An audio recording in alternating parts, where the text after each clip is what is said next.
Central board कडून CTT परीक्षा घेतली जाते। ही परीक्षा 8 फेब्रुवारी 2026 ला होणार आहे।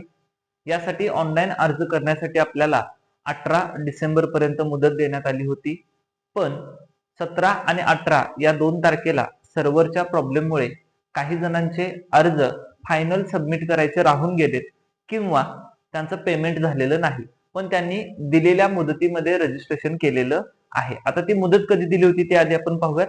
बघा, इथं म्हटलेलं आहे 27/11/2025 ते 18/12/2025, म्हणजे जवळपास 27 नोव्हेंबर पासून 18 डिसेंबर पर्यंत आपल्याला मुदत देण्यात आली होती।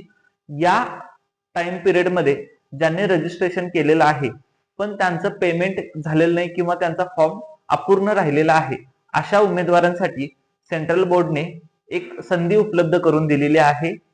ती बघा काय आहे, तर 27 डिसेंबर 2025 पासून ते 30 डिसेंबर 2025 पर्यंत त्यांना त्यांचा जो काही फॉर्म अपूर्ण राहिलेला आहे तो पूर्ण करता येणार आहे आणि ते कंप्लीट तुम्हाला करता येणार आहे। आणि हे तुम्हाला फक्त एकदाच करायचं आहे। त्यामुळे आता फॉर्म भरताना तुमच्याकडून काही चुका होऊ नयेत, त्यासाठी फॉर्म व्यवस्थित भरा आणि सगळं चेक केल्यानंतरच फायनल सबमिट करा, कारण याच्यानंतर तुम्हाला त्याच्यामध्ये बदल करण्यासाठी कोणतीही संधी दिली जाणार नाही। त्यासाठी काळजी घेऊन फॉर्म भरा। 27 तारखेपासून 30 तारखेपर्यंत तुम्हाला मुदत देण्यात आलेली आहे आणि हे फक्त त्या उमेदवारांसाठी आहे ज्यांनी दिलेल्या मुदतीमध्ये ऑनलाईन रजिस्ट्रेशन केलेलं आहे, पण त्यांचं लास्टच्या दिवशी सर्व्हर प्रॉब्लेममुळे अपूर्ण राहिलेलं आहे।